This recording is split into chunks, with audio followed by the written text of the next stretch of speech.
ધર્મચક્રવર્તી દેવાદિદેવ પરમાત્મા મહાવીર સ્વામી પરમ પુણ્યના ઉદય પરમાત્માના શાસનની અંદરમાં આપણો સૌનો જન્મ થઈ ચૂક્યો છે અને જ્ઞાની ભગવંતો વર્તમાન ભાવમાં આપણને મળેલા આ જન્મને 4 રીતે દુર્લભ બતાડે છે.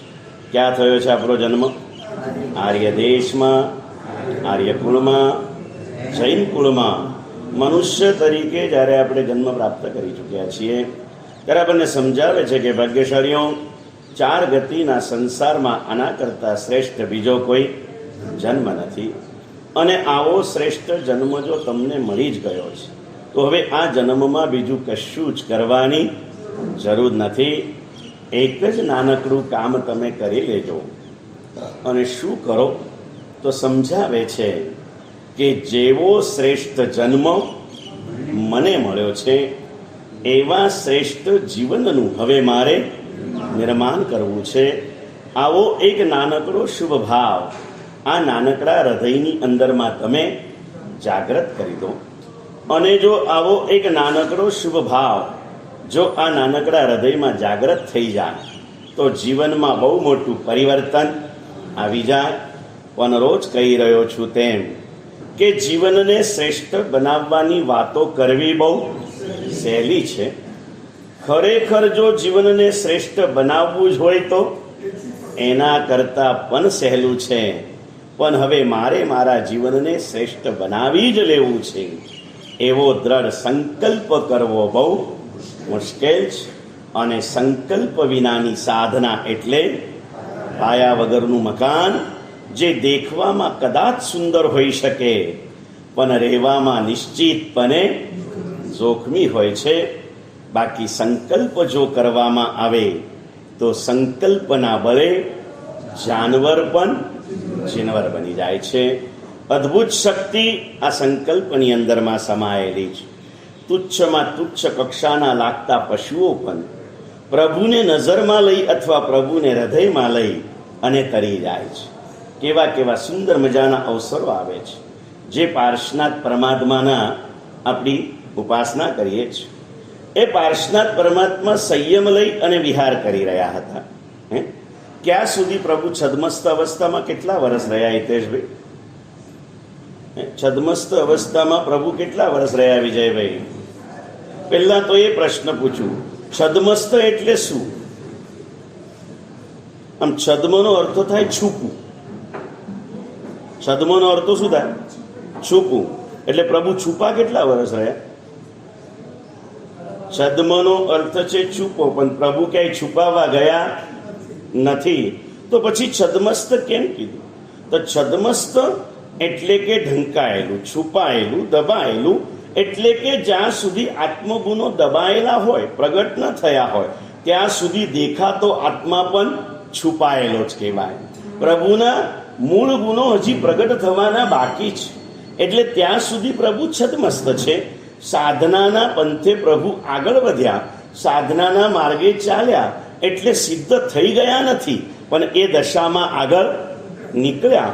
કેટલા વર્ષ પાર્શ્વનાથ પ્રભુ છદ્મસ્ત અવસ્થામાં રહ્યા ઉજ્જવલભાઈ?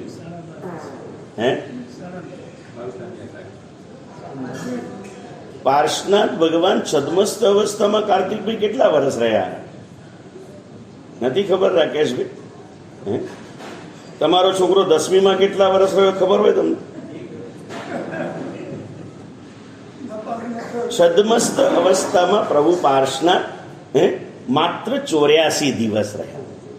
આ જવાબ બહેનોને તો આવડવો જોઈએ, પણ મેં કીધું ને, બહેનો પૂજાઓ રાગથી ગાય છે, ભાવથી ગાતી નહીં. તો 84 ગયા દિન આખા, વદી ચૈતર ચોથ વિશાખા. કેવા મજાના પદો લખ્યા છે ને. ભાવથી ગાતા હોય તો 1 સેકન્ડની અંદરમાં બહાર નીકળી જાય, પણ નથી નીકળતું. 84 દિવસે પ્રભુ કેવળ જ્ઞાન પામ્યા. 84 દિવસની સાધનામાં પ્રભુ ઉપર એક જ ઉપસર્ગ આવ્યો જે મેઘમાળીએ કર્યું. બાકી સહજતાથી સાધના કરી.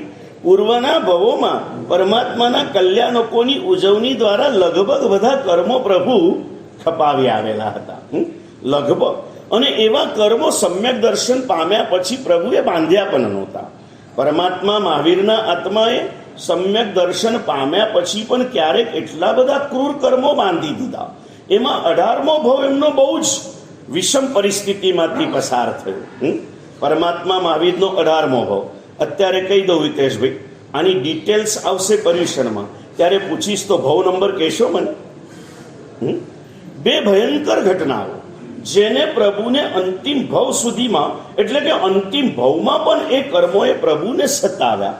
પહેલું કર્મ હતું પ્રભુનું 18મા ભાવનું પહેલું કર્મ, પેલા સિંહને કપડાના ટુકડાની જેમ ફાડીને ફેંકી દીધો. અત્યારે વિસ્તાર નહીં કરું ને, ફાડીને ફેંકી દીધો.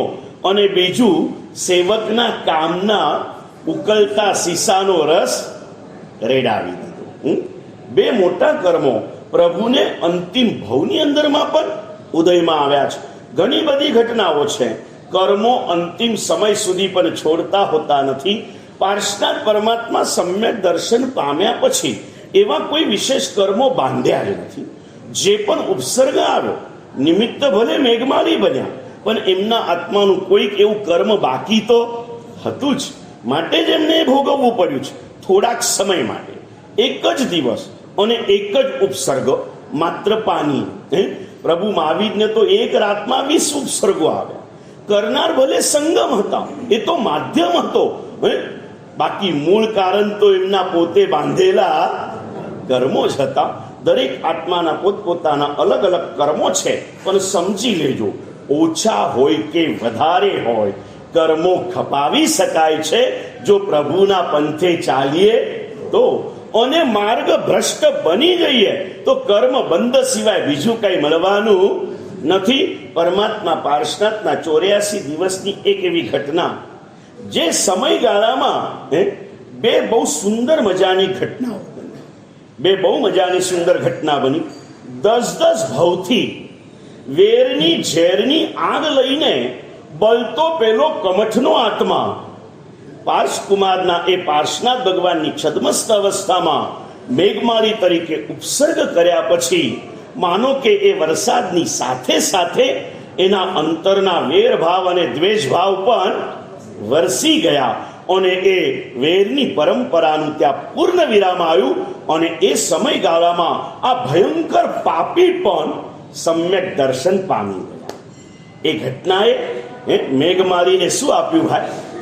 સમ્યક દર્શન આપ્યું.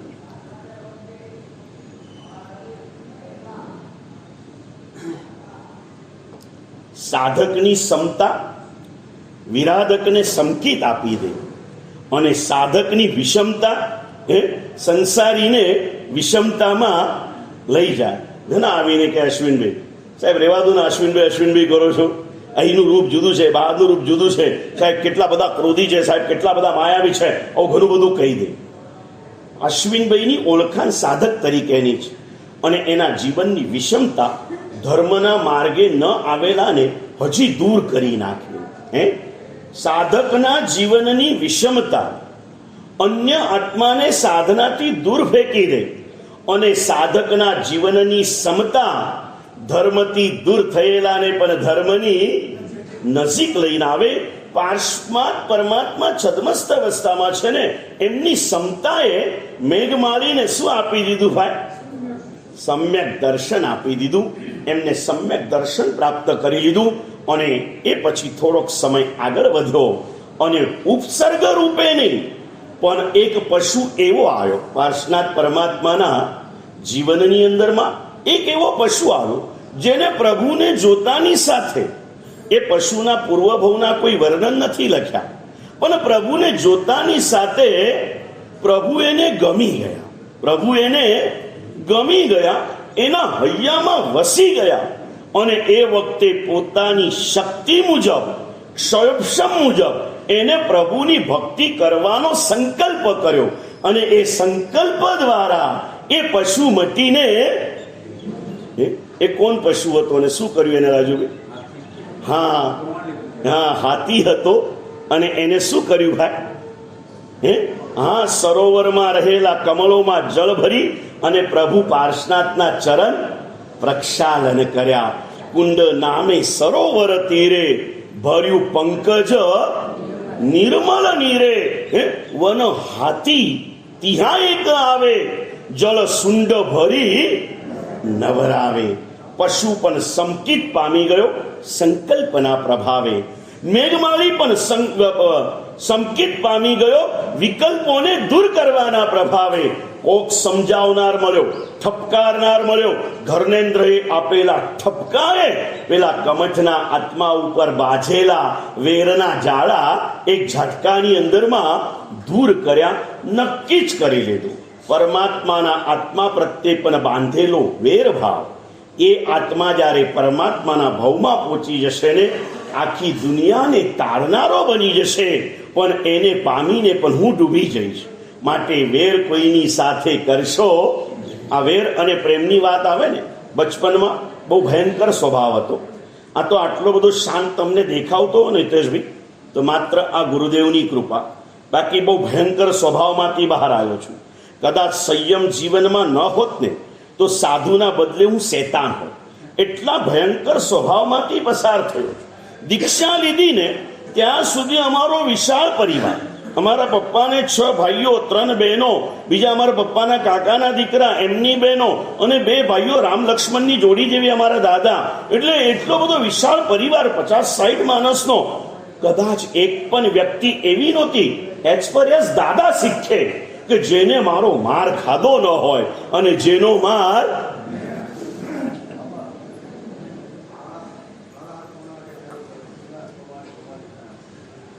કોઈ કહે ને એટલે ભયંકર ગુસ્સો આવે. અને ગુસ્સો આવ્યા પછી મારવા જવું ને એટલે હાથમાં શું છે ને સામે કોણ છે બધું ભૂલાઈ જાય.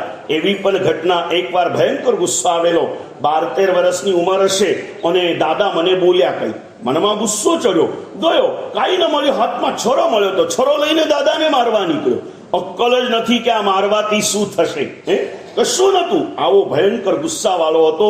આજે જે કંઈ ક્ષમતા છે ને એ આ ગુરુદેવની માત્ર ને માત્ર કૃપા છે. અચાનક દીક્ષા લીધી જ એટલે શરૂઆતના વર્ષોમાં ઘણા બધા કશાયો પણ કર્યા છે. પણ ગુરુદેવ માં છે ને, માં. હું જ્યારે આવેશમાં આવું ને, ગુરુદેવ ખૂબ ક્ષમતા રાખે, ખૂબ ક્ષમતા.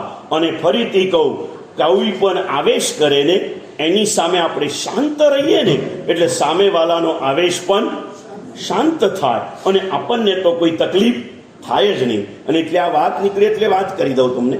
બહુ મજાની પ્રભુ મહાવીરના સંદેશ માટેની એક નાનકડું પદ આવે છે કે ભગવાન મહાવીરે શું સંદેશ આપ્યો.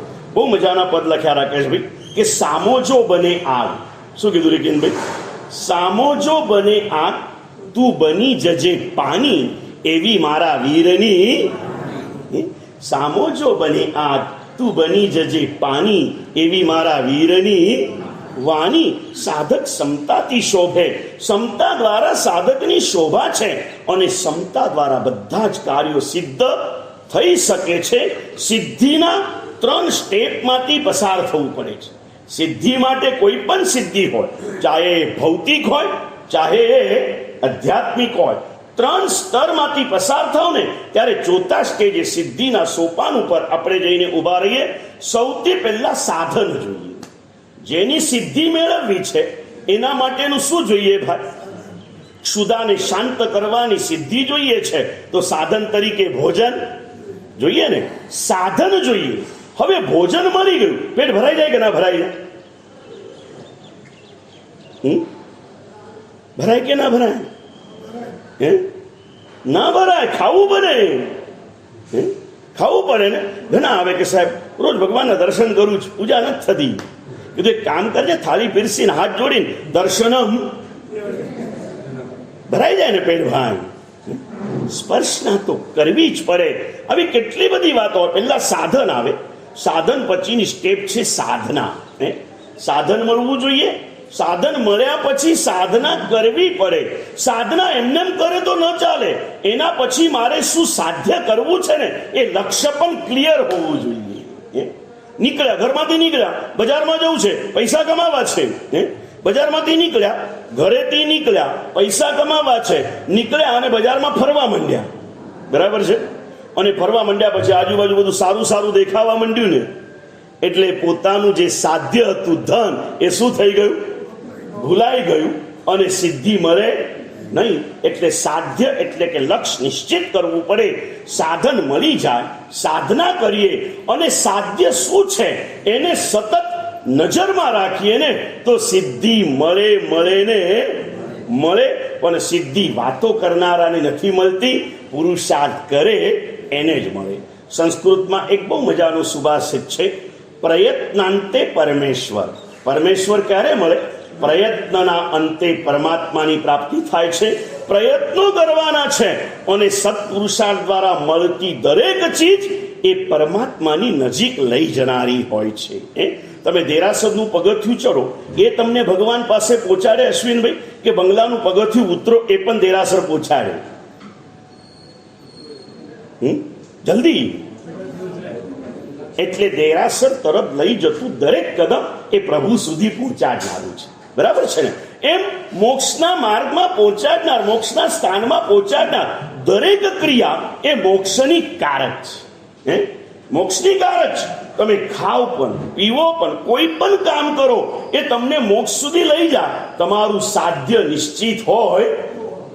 અને એટલે યોગ શાસ્ત્રની અંદરમાં કલિકાલ સર્વજ્ઞ પૂજ્ય આચાર્ય હેમચંદ્રાચાર્યજી કહે છે, મોક્ષેન યોજનાદ યોગ સર્વ અપી આચાર ઈષ્યતે. મેં તમને સંધિઓ છૂટી પાડીને વાત કરી. મોક્ષની સાથે જોડનારો કોઈ પણ આચાર એટલે મોક્ષનો યોગ કરાવનાર હોવાથી એ જ સાચામાં સાચો યોગ છે. એ જ સાચામાં સાચો યોગ છે. પરમ દિવસે મેં કીધું એમ જયમીન બેઠો હતો, એને વાતમાંથી વાતો નીકળી. એમાં એક પ્રશ્ન આવ્યો, સાહેબ આપણે ત્યાં ધ્યાન કેમ નથી કરાવતું?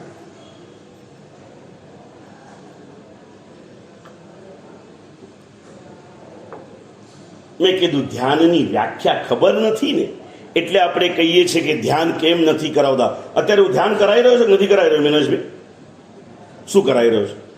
તમે જે ધ્યાનને સમજ્યા છે ધ્યાન હું કરાવી રહ્યો છું? ધ્યાનની તમારી વ્યાખ્યા શું અશ્વિનભાઈ? આમ બેસો ને, હા દુનિયા તમને ખુલ્લી આંખ બંધ કરાવવા માટે જ આવી છે, સમજ્યા ને ભાઈ?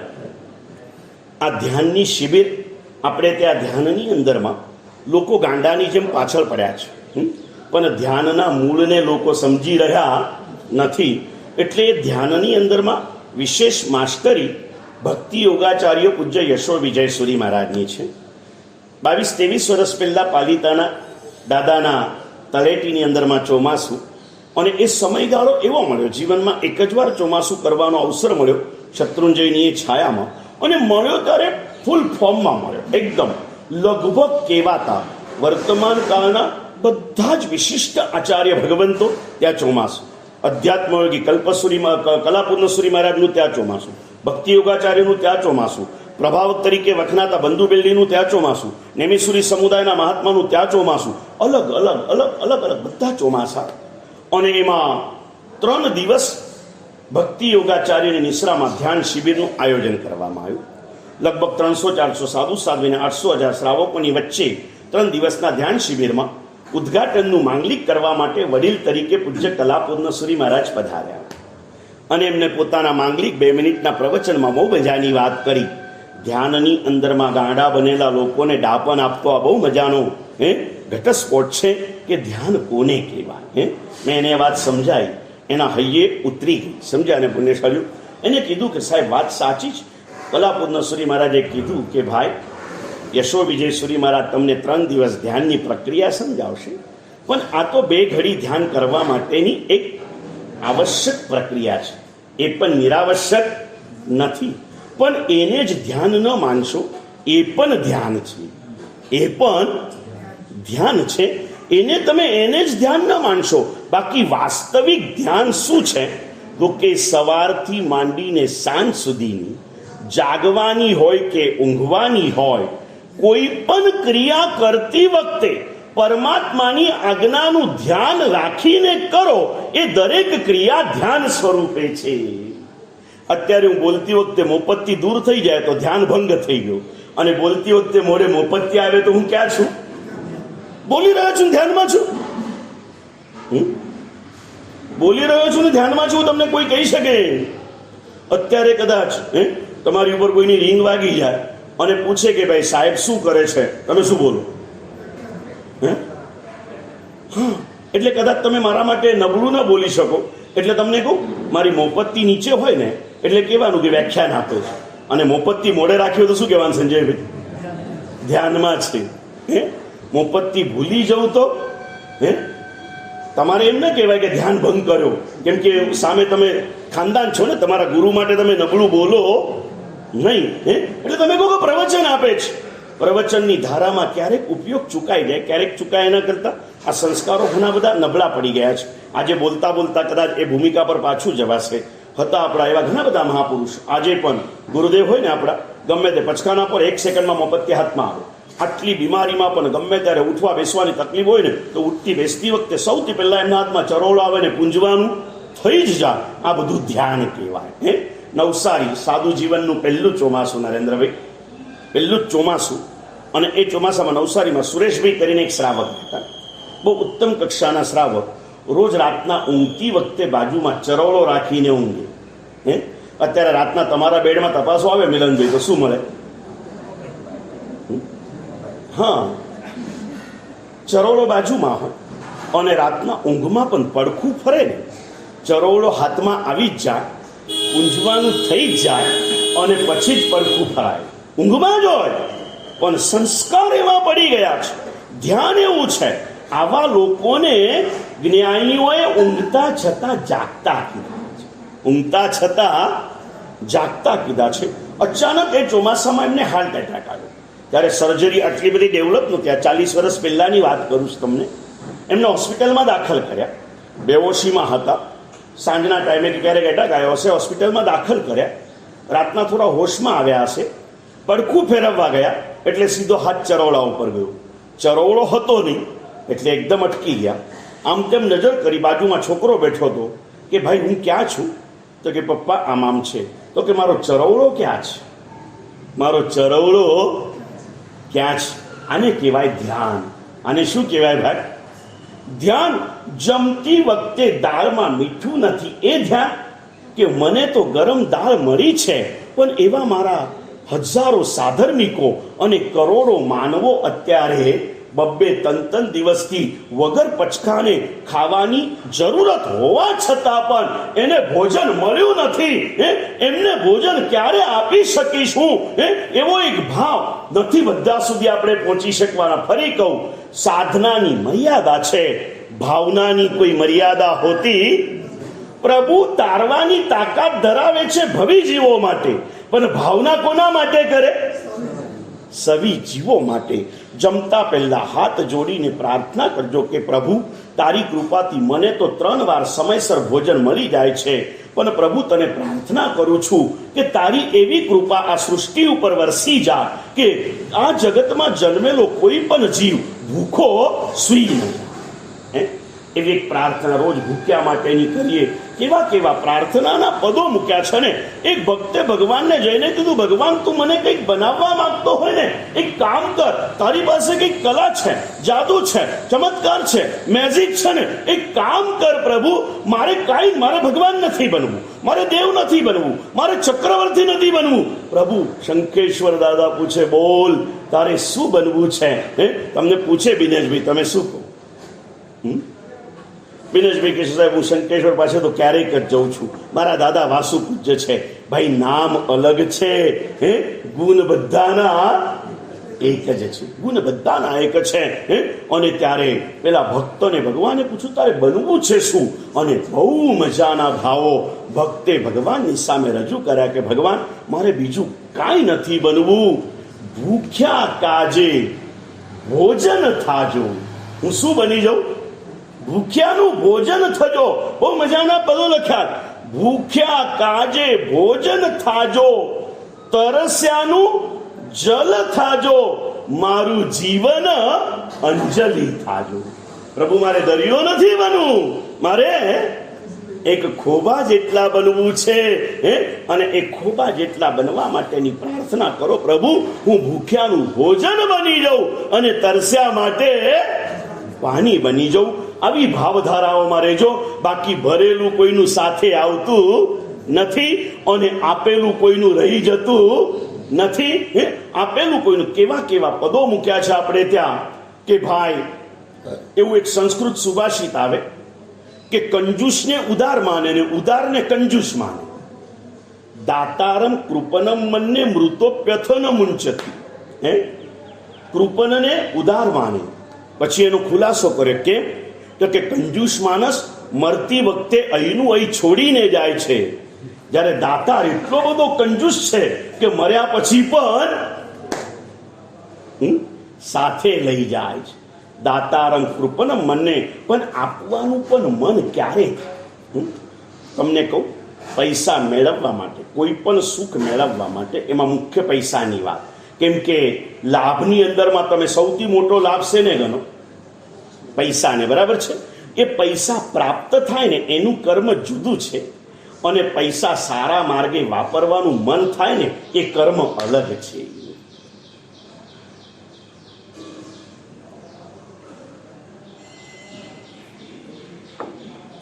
પૈસા મળે કયા કર્મથી? લાભાંતરાય કર્મથી, બરાબર ના? લાભાંતરાય કર્મથી ન મળે, લાભાંતરાય કર્મના ઉદયથી ન મળે, લાભાંતરાય કર્મના ક્ષયોપશમથી મળે. પૈસાની પ્રાપ્તિ, ધનની પ્રાપ્તિ લાભાંતરાય કર્મના ક્ષયોપશમથી થાય. હવે એને સારા માર્ગે વાપરવાની સદબુદ્ધિ કયા કર્મથી થાય પ્રવીણભાઈ? પહેલા નંબરમાં કર્મથી થાય જ નહીં, કર્મના ક્ષયોપશમથી થાય. કર્મના ઉદયમાં પણ શુભ ભાવો ન જાગે, પણ કર્મના ક્ષયોપશમ દ્વારા શુભ ભાવો હૃદયમાં જાગતા હોય છે. પૈસાની, ધનની પ્રાપ્તિ, ભોજનની પ્રાપ્તિનું કર્મ અલગ છે.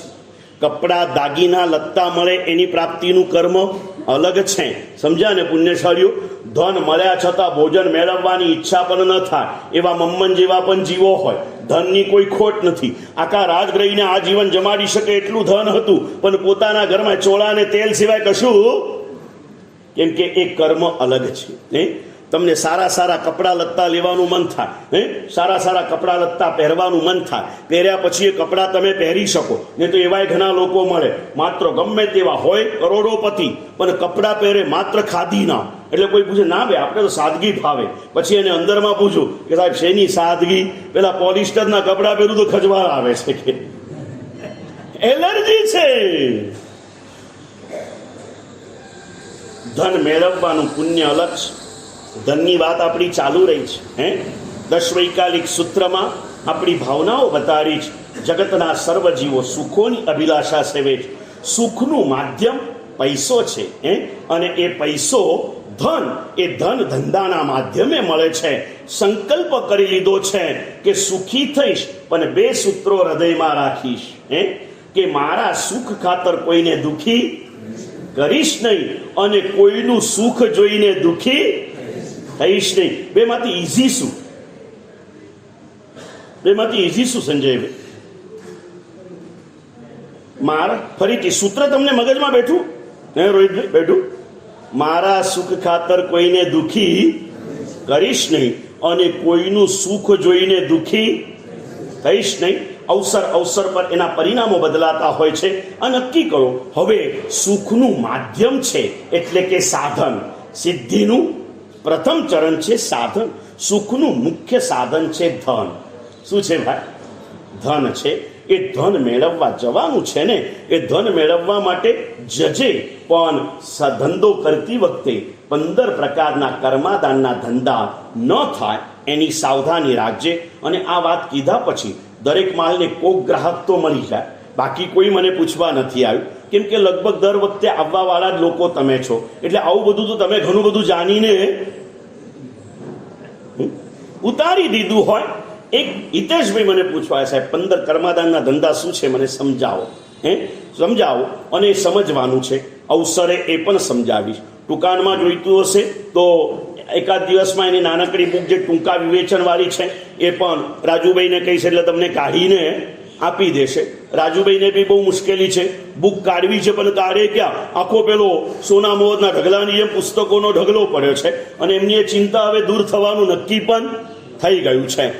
આવે ત્યારે બધું આવે ને, અલ્લાહ જબ દેતા હૈ તો છપ્પર फाड़ के देता है।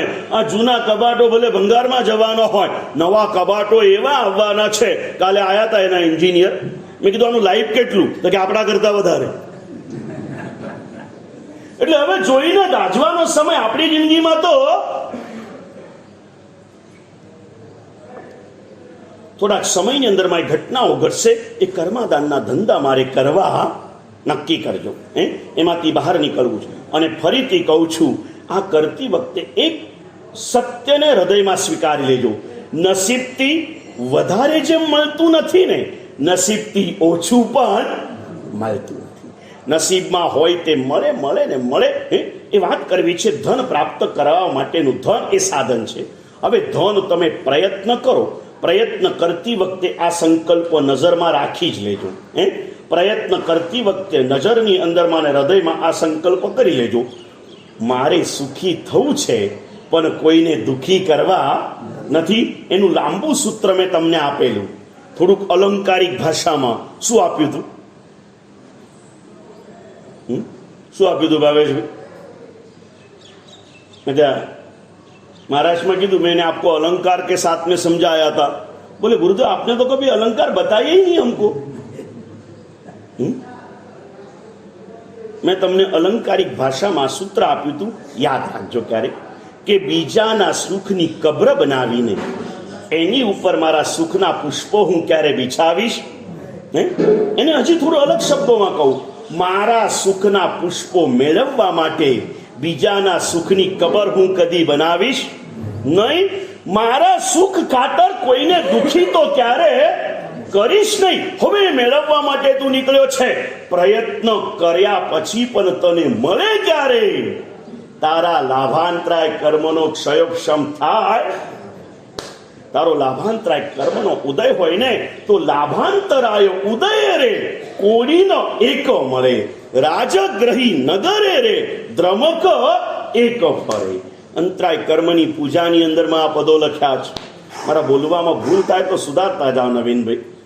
સંઘના ચોપડાની ભૂલ સુધારવાનું તમને સોંપ્યું છે ને, તો આ મારા આની પણ ભૂલ તમારે સુધારવાની. તો પછી મને નવીનભાઈ આમ પાછળ આંગળી કરે, સાહેબ એ તો ધન ભંડાર મારી પાસે છે, જ્ઞાન ભંડાર રાજુભાઈ પાસે.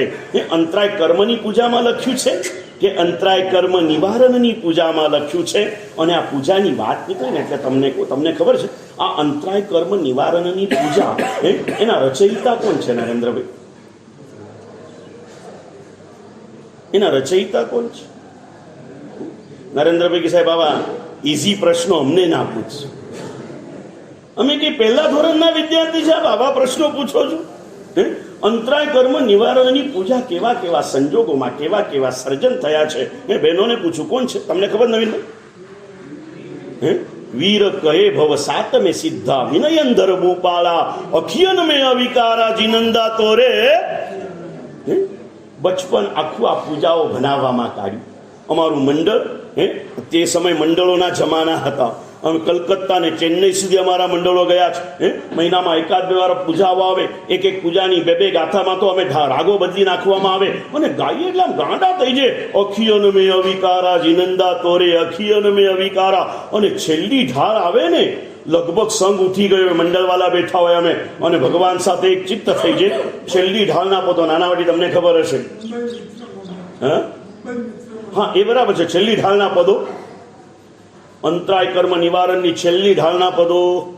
સાહેબ અંતરાય કર્મ નિવારણની પૂજા સાંભળીને લગભગ 15 વર્ષ થઈ ગયા છે.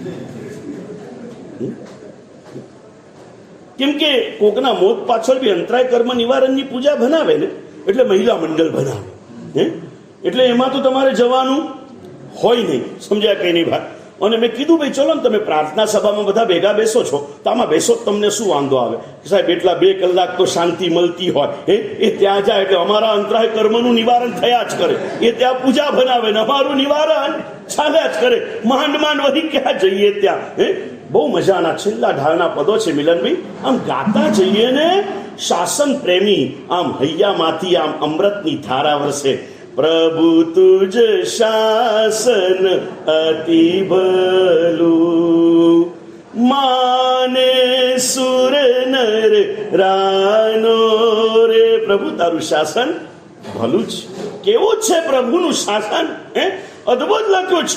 એ પ્રભુના શાસનને પામીને લોકોએ અલગ અલગ અલગ અલગ ભક્તિ પદો માત્ર શાસનને લક્ષમાં રાખીને પદ્યા. ઓ જીનવર, તારું શાસન આ જગમાં છે મહાન. અદભુત એવા જીન શાસનને વંદન વંદન વંદન. અને નાના હતા અને મંડળમાં જતા ને ભાવનામાં ખાસ ગાતા એક આ જીન શાસનનું ગીત. હું ઘણી વાર કહું, નવા સંગીતકારોને આ ગીતો યાદ બી નથી. અમિતને ચોક્કસ યાદ છે, સાંભળવું જ, બહુ મજાના પદો આવે. મને જડ્યું રે જગતમાં ઉપકારી, જીન શાસન સૌને સુખકારી. બહુ મજાના ભાવો લખ્યા છે. અને જીન શાસનના પ્રભાવને વર્ણવતા પદો લખ્યા કે કેવું છે આ જીન શાસન કે જા રાગ દ્વેષ ભૂલાઈ જતા. પ્રભુનું શાસન હૈયે આવે ને તે રાગ અને દ્વેષ ભૂલાઈ જા રાગ દ્વેષ ભૂલાઈ જતા. આગળનું પદ બહુ મજાનું છે, ધ્યાનથી સાંભળજો. પાપીના પાપ ધોવાઈ જતા, મને ગમ્યું રે જગતમાં હિતકારી, જીન શાસન સહુને સુખકારી. એવા મજાના પદો 4 ગાથામાં. છેલ્લી ગાથા બહુ મજાની આવે. પહેલા એનો લાભ વ્યક્તિગત રીતે બતાવ્યો અને સાર્વજનિક રીતે શાસન તને મળ્યું છે તો તારી ફરજ શું છે? તું સાધના તારા માટે કરજે, પણ ભાવના તો સૌને માટે ભાવજે. ને જૈનના વ્યક્તિત્વમાં રહેલી, અંતરમાં રહેલી ભાવનાને આ પદમાં છેલ્લા મૂક્યું છે. લલિતભાઈ ધામી જેવા અમારે ત્યાં આવતા અને એ જ્યારે આ છેલ્લું પદ ગાતા ને નજરે નિહાળ્યું. અત્યારે બી બોલું ને ખુલ્લી આંખે લલિતભાઈનો ચહેરો આવે. થોડા દિવસો પહેલા આવી ગયા, એમના છોકરી દીક્ષા લે છે. મેં કાયમ માટે કહું કે તમે અમારા ઉપકારી છો. જ્યારે અમારે ત્યાં ગુરુ ભગવંતોનું આવાગમન હતું નહીં ને, કદાચ અશ્વિનભાઈને બી ખ્યાલ હશે, વીર સૈનિક દળ બહુ જોરમાં ચાલતું. હવે થોડું ઠંડુ પડી ગયું, એટલે એ રીતે. અને એમની ગ્રામ પ્રવાસ યોજનાઓ હતી. જ્યાં કોઈ ન પહોંચી શકે ને ત્યાં લોકો મંગલ વર્ધિનીની ગાડીઓ લઈને જતા અને ભક્તિ બનાવે. અને લલિતભાઈ ધામી ભક્તિ કરાવવા બેસે ને તો કોઈને ઉઠવાનો ભાવ જ ન જાગે. અને એ જ્યારે ભાવધારામાં જાય ને, મારા પોતાના ભાવ કહું તમને કે અમારા ગામના લોકોના, એ જ્યારે ભાવધારામાં જાય ને ત્યારે ભગવાનનું મુખ જોવા કરતા એમનું મુખ જોવાના પરિણામ થાય. એટલી ભાવધારા એમના મુખમાંથી વરસતી હોય, હૃદયમાંથી વહેતી હોય. અને છેલ્લા પદો બહુ મજાના લખ્યા છે કે જૈનના હૃદયની ભાવના શું હોય? જૈનની સાધના રાગ દ્વેષને ખપાવવા માટે હોય, થઈ ગયેલા પાપોને ધોવા માટે હોય. જૈનની ભાવના શું હોય? વિપુલભાઈ બહુ મજાના પદો લખ્યા. વિશ્વ મંગલની ભાવના નિત્ય રહે, જીવ દયા સંયમ તપે શોભી રહે. મને ગમ્યું રે જગતમાં જયકારી, જીન શાસન સહુને સુખકારી. બહુ મજાના પદો છે. ક્યારેક જઈએ એ ભાવધારાઓમાં, આવા પદો. એમ અંતરાય કર્મ નિવારણનું આ પદ. પ્રભુ તુજે શાસન અતિ ભલું. પ્રભુ તારું શાસન કલ્યાણકારી છે, તારું શાસન હિતકારી છે, તારું શાસન સુખકારી છે. આવું કોણ કહે છે? કોઈ ગાંડા કહે છે? ના, માને સુર નર રાનો. સુર એટલે દેવતાઓ, એના રાજા એટલે ઇન્દ્ર પણ માને છે, દેવો પણ માને છે, દેવેન્દ્રો પણ માને છે. નર એટલે કે સામાન્ય માનવીઓ પણ માને છે. અને નરરો રાનો એટલે રાજા વાસુદેવ, બળદેવ, ચક્રવર્તી, સમ્રાટો પણ માને છે કે પ્રભુ તુજ શાસન. પણ 2 જણા એવા જ કે જેને પ્રભુનું શાસન હિતકારી લાગતું નથી, ગમતું નથી. જો મને પ્રભુનું શાસન ગમતું ન હોય ને તો મારો નંબર આ 2 માંથી 1 માં છે. 2 જણા એવા છે સંજયભાઈ, જેને પ્રભુનું શાસન કાં તો ગમતું નથી અને કાં તો ગમે છે પણ કરવામાં પ્રયત્ન થતો નથી. એવા 2 વ્યક્તિ બતાડ્યા. આ 2 માંથી આપણો નંબર કોનામાં નક્કી કરવો છે? એક આંધળો છે અને બીજો પાંગળો છે. આંધળાને પ્રભુનું શાસન ગમતું જ નથી, પાંગળાને ગમી જાય છે પણ એના પ્રયત્ન કરતો જ નથી. એના શાસ્ત્રીય શબ્દો મૂક્યા છે.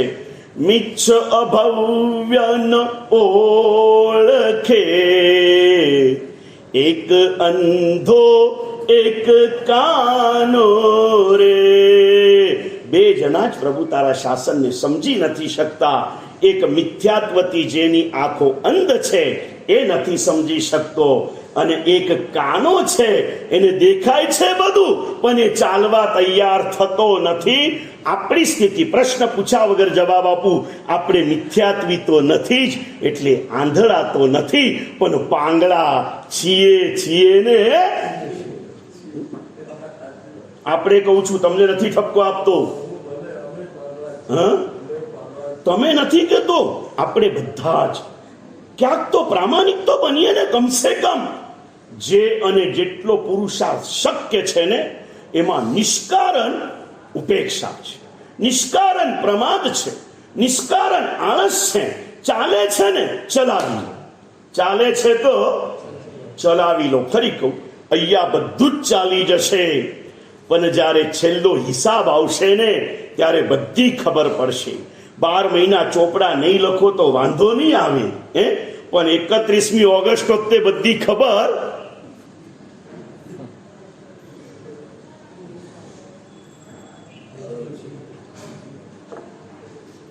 અને 31મી બચી ગયા તો માર્ચ એન્ડિંગ તો આવશે ને ભાઈ, નહીં?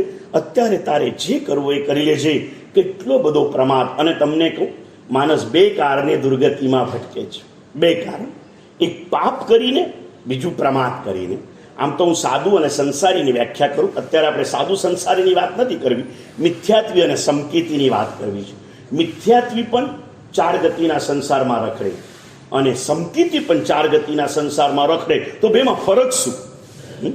ભિખારી બી સવાર થાય ને ચપ્પન્યું લઈને માગવા નીકળી જાય, અને પેલો શ્રીમંત પણ ચપ્પન્યું લઈને માગવા નીકળી જાય. બેમાં ફરક શું પડ્યો ભાઈ?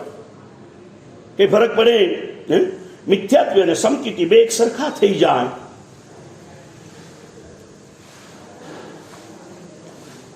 શ્રીમંતને ભીખ માંગવા ક્યારે જવું પડે? શ્રીમંતને ભીખ માંગવા ક્યારે જવું પડે? શા માટે જવું પડે? વિનેશભાઈ, ના, વધારે મહેનત કરવી નથી. પડ્યું છે ભાઈ, પડ્યું છે તો ભલે પડ્યું. 2 રોટલી મળી જાય એટલે બહુ થયું. થોડુંક ભીખ માંગી લે, 2 રોટલી મળે એટલે આપણે શાંતિથી. આળસ ન રહે છે. શું ન રહે છે? આળસ. બે રીતે મિથ્યાત્વી અને સમકીતી બે દુર્ગતિમાં ભટકે. મિથ્યાત્વી પાપ કરીને દુર્ગતિમાં ભટકે. મિથ્યાત્વી પાપો બાંધીને દુર્ગતિમાં ભટકે. સમકીતી બન્યા છે, પ્રભુના શાસનમાં આવ્યા છીએ. ફરી એકવાર યાદ આપું, મને ખબર છે અહીંથી નીકળ્યા પછી તમે આને યાદ નથી કરવાના, કેમ કે તમે પ્રતિજ્ઞા લીધી છે. મેં ઘણાને પૂછવા, અશ્વિનભાઈ, કે ભાઈ તમે અમારી વાતો ઘરે કેમ નથી લઈ જતા? એ કે ગુરુદેવ, માતા પિતાના સંસ્કાર છે.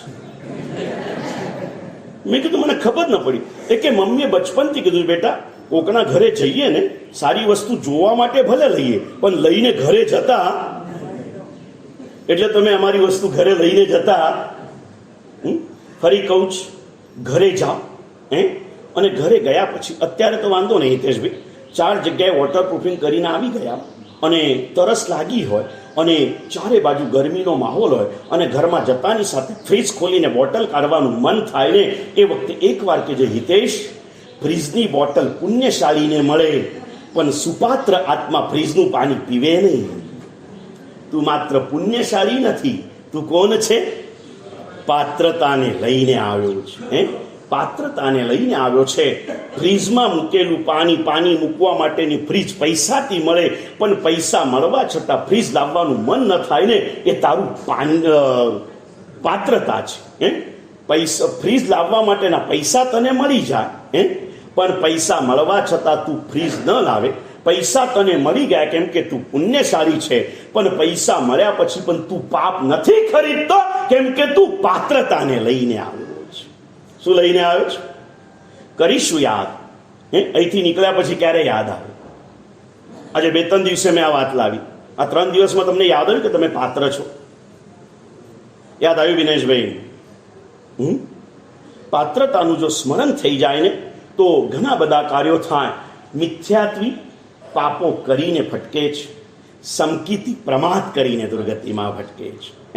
સમકીતી પ્રમાદ કરીને પોતાના 2 કરોડપતિ બાપના દીકરા, 2 ખાસ મિત્રો, અને એક જે હતો ને મિથ્યાત્વ એટલે જે પેલો એક હતો મોજશોખ કરે, બહુ મોજશોખ કરે અને એને ઉડાવીને પૈસા ખતમ કર્યા. બીજો જે હતો ને એ ઉડાવતો નતો પણ નવું કમાતો બી નતો, બેઠા બેઠા ખાતો હતો. એક દિવસ મૂડી સાફ થઈ ગઈ, 2 રસ્તે આવીને ભિખારી બની ગયા. આપણે ઉડાવવું નથી પણ આળસુ તો છીએ ને. ક્યારે છોડશું આળસ? મેં તમને કીધેલું, પેલું યાદ આવે તો બંગાળની વાત કરેલી, કુંભકર્ણને બાળવા માટે નીકળ્યા હતા રાવણની સાથે. યાદ આવે છે મિલનભાઈ? રાવણની સાથે કુંભકર્ણનું પૂતળું બનાવ્યું હતું, અને કુંભકર્ણએ પૂછ્યું કે ભાઈ મને શા માટે બાળો છો?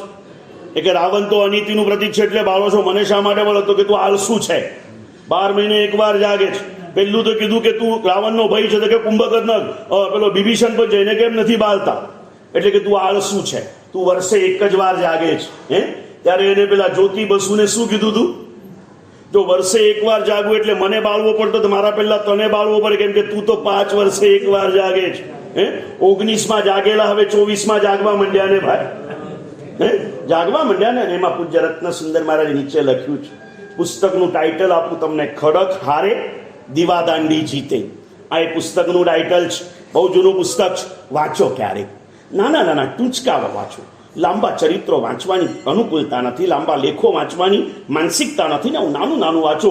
એમાં એમ લખ્યું છે અશ્વિનભાઈ કે કુંભકર્ણ વર્ષે એકવાર જાગતા હતા, રાજનેતાઓ 5 વર્ષે એકવાર જાગે છે. આપણે ક્યારે જાગીશું?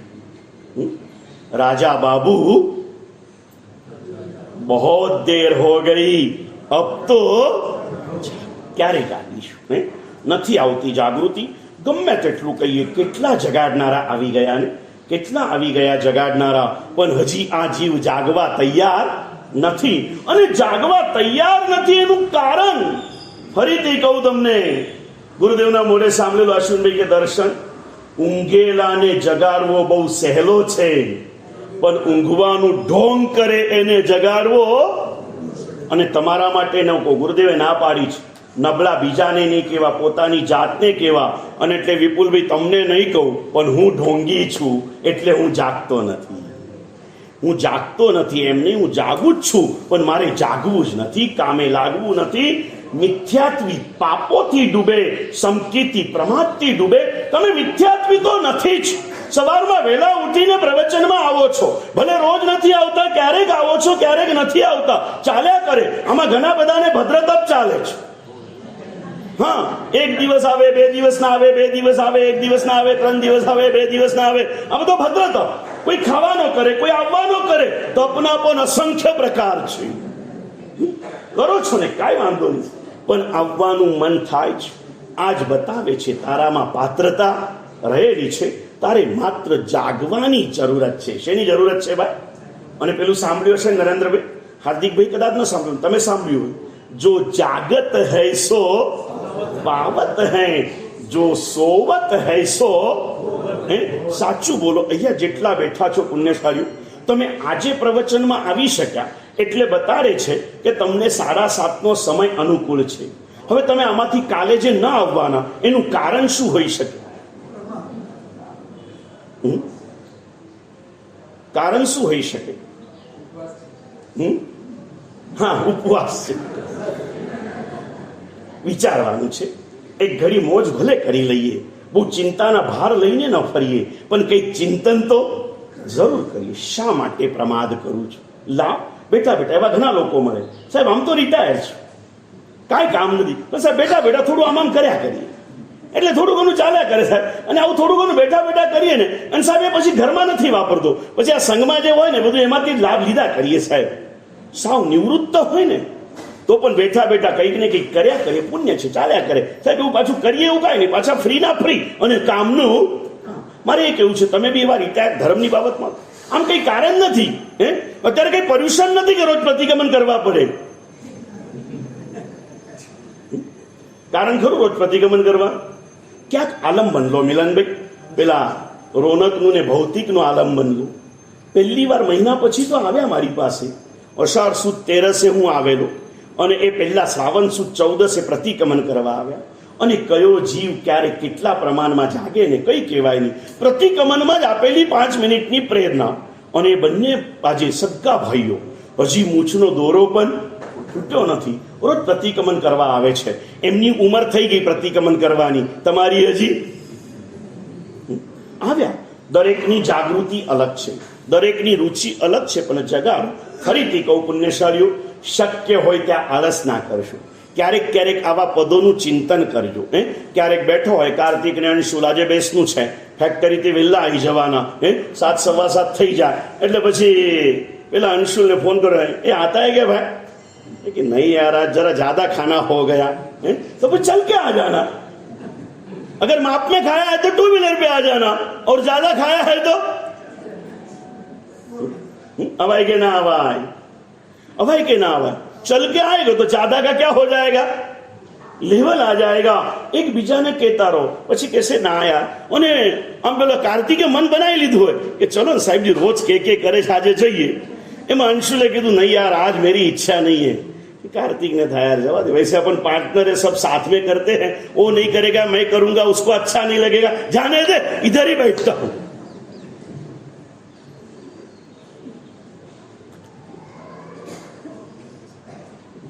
વાત ચાલે છે કયા સંજોગોમાં કેવા નિર્માણ થાય છે.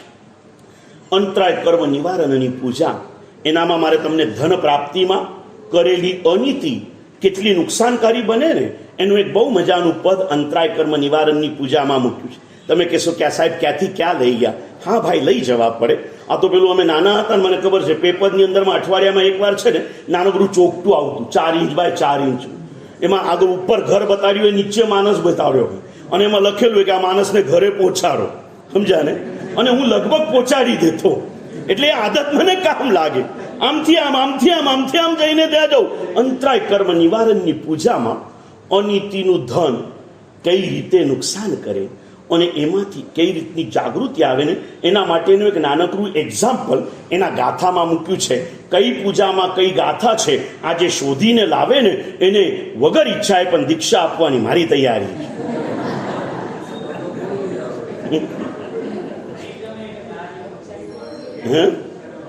હા બહુ મજાનું પદ ભાઈએ કીધું. શું નામ તમારું ભૂલી ગયો? હા સુનિલ ભૈયા હમણાં નિવૃત્તિ પામીને આવ્યા છે. બહુ મજાના પદ લખ્યા છે. એમને કીધેલું જેને સાંભળ્યું એને ઠીક છે, હું અત્યારે નથી કહેતો એ વસ્તુ, છતાં ચલો ને વાત નીકળી કહી દો, કારણ ભૂલવું મારો બહુ મોટો સ્વભાવ છે. ભૂલવું બહુ એટલે એમાં બહુ મજાનું પદ લખ્યું છે. નૈગમ એક નારી ધૂતી પનમ ઘેબર ભૂખ ન ભાંગી જમી જમાઈ પાછો વર્યો ભાગ્ય દશા તબ જાગી બાજી બાજી બાજી ભૂલ્યો.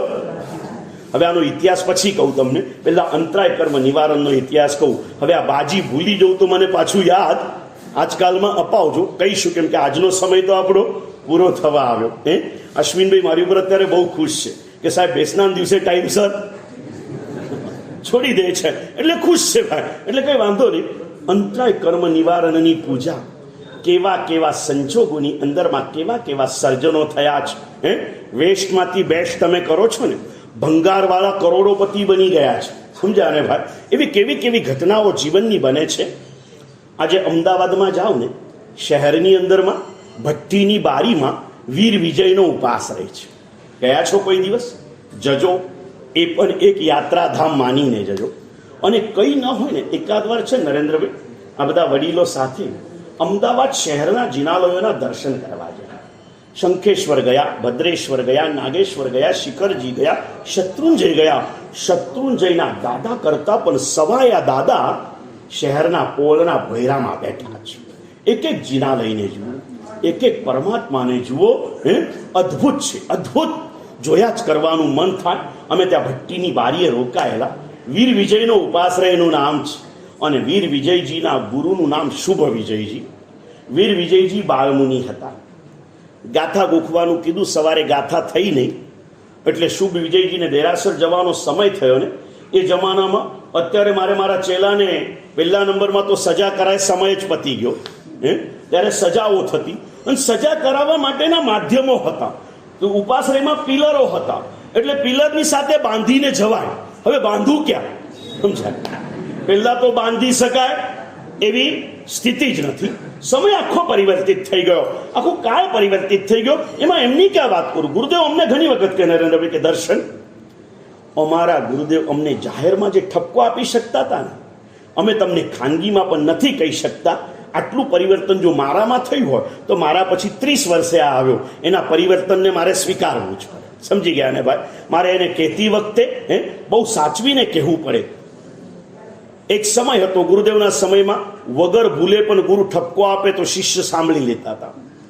અમારા સમયમાં ગુરુદેવ ક્યારેક અમને ઠપકો આપે તો અમે બહુ દલીલ નતા કરતા, સામે નતા બોલતા. હવે જ્યારે પણ કંઈ કહેવું હોય ને તો સામે સાંભળવાની તૈયારી સાથે. આ મારી વાત નથી, તમારી પણ આ દશા છે. સમજ્યા ને ભાઈ? એમાં છેલ્લા જનરેશન તો એનું એ જ છે ને ભાઈ. એટલે આ બધું ચાલ્યા કરે. વીર વિજયજી મહારાજે ગાથા ન મૂકી. બાલમુનિ હતા, 13-14 વર્ષની ઉંમર. શુભ વિજયજી મહારાજને દેરાસરમાં જવાનો સમય થયો. હવે થાંભલાવાળા ઉપાશ્રય હતા ને, એટલે ઉપાશ્રયનો એ થાંભલો આજે પણ ત્યાં છે. જઈને જોજો, એ થાંભલાને વંદન કરજો. અને મારા નંબર 1 આવેલા મહિલા મંડળને કહું, એક પૂજા એ થાંભલા પાસે બનાવી આવજો. મને તે દિવસે કીધું ને પેલા અમિતભાઈએ, તમારા એનું મહિલા મંડળ પેલા દીઠોના ગીત ઉપર પહેલો નંબર લઈ આવ્યું હતું. સમજ્યા ને ભાઈ? ક્યારે ક્યારે શું લઈ આવે ખબર નથી. ત્યાં જઈને બનાવજો. ત્યાં હજી એ થાંભલો એવો ને એવો છે. થાંભલાએ બાંધીને ગયા, અને એ તો ગયા ભગવાન પાસે, ને બોલ્યા માનસ. શુભ વિજયજી મહારાજ ભક્તિમાં ડૂબી ગયા, ખ્યાલ જ ના આવે. 3 કલાકે પાછા આવ્યા. ત્યાં સુધી આ બંધાયેલા. એમાં ઇન બિટવીનમાં નવીનભાઈ આવ્યા, કૃપાચંદજી આવ્યા, ત્રીજા આવ્યા. બાલમુનિને પૂછે, મહારાજ શું થયું? મજા છે કે છોડી દઉં? ના, જેને બાંધ્યા છે ને એ જ છોડશે. જેને બાંધ્યા છે એ જ છોડશે. અને ગયા. અને બાલમુનિ હતા, નજર કરી, દોરીના આંટા 8 હતા. પગથી માંડીને અહીં સુધીના આંટા કેટલા હતા? 8. મનમાં ધારા ચાલી, આ નિશાની છે મારો આત્મા 8 કર્મોથી. ગુરુદેવ મને એ જણાવવા માટે જ 8 આંટાથી બાંધ્યો